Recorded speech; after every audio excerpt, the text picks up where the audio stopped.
Grants Pass High School. Lots of fun events happening lately.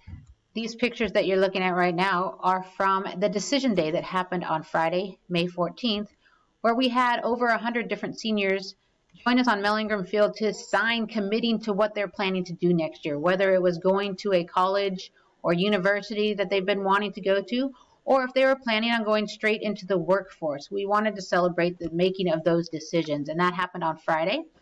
And then on Tuesday, May 18th, we had scholarship night where we had seniors awarded over $400,000 in local Josephine County scholarships, as well as a total of over $1 million to go towards colleges and universities. Some of those were from outside organizations, not in the county, which is awesome. One last announcement. Today, RCC is going to be in the Career Center for all of you seniors who are considering going to RCC next year. Both Spanish and English speaking representatives from the college are going to be in the Career Center at 12:30 to help any seniors with the application process for RCC or answer any questions that you may have. Have a great day.